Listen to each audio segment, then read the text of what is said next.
Entre, on va dire, la vendange et la vinification et le moment où il va être mis en commercialisation.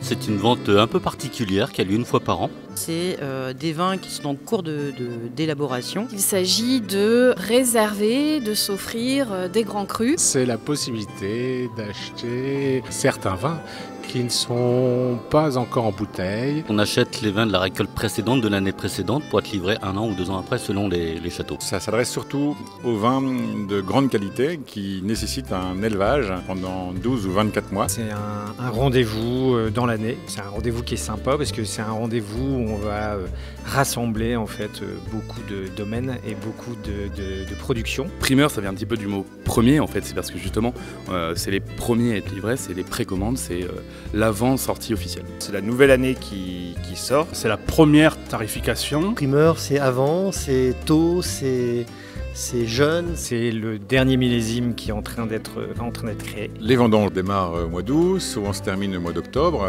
selon les cépages, les régions. La vinification se termine souvent fin octobre, début novembre. Le vin se fait beau et généralement fin mars, début avril, les négociants comme nous, on est invités en région de production à aller goûter les vins. C'est une période où les vins sont déjà en cours d'élevage et puis là en fait on a une idée du millésime et c'est là que le marché se fait. Les châteaux font leur sortie et donc on a des allocations. Souvent, courant juin, l'ensemble des produits sont sortis.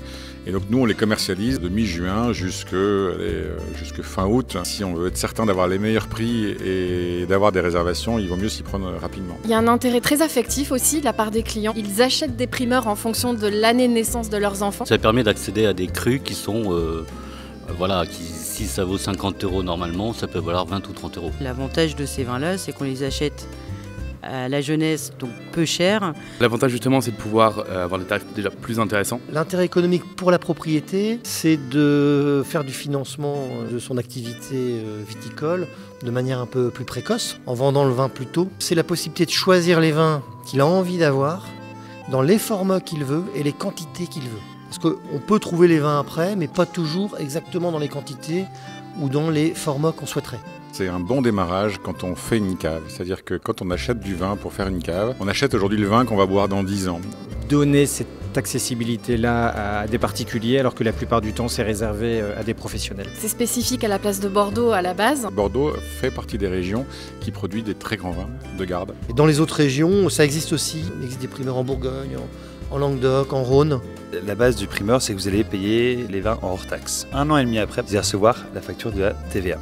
Et la facture de la TVA, vous allez la régler et là directement après, vous allez recevoir vos vins. Quand vous achetez un primeur, il faut être patient. Le client réserve le vin qu'il souhaite et verse un acompte en hors taxe, sachant que la TVA sera demandée juste avant la livraison. Vous allez vous faire plaisir parce que vous allez acheter une bouteille que peut-être dans 5 ans, elle aura déjà pris une valeur un peu plus importante. Il y a des valeurs de vin qui se sont multipliées par 10, 20, 30, 40, 50 ou 100. Ça s'explique par le fait que c'est de l'orfèvrerie, donc c'est des vins qui représentent tout de suite une certaine rareté. C'est amusant, c'est festif, c'est collection.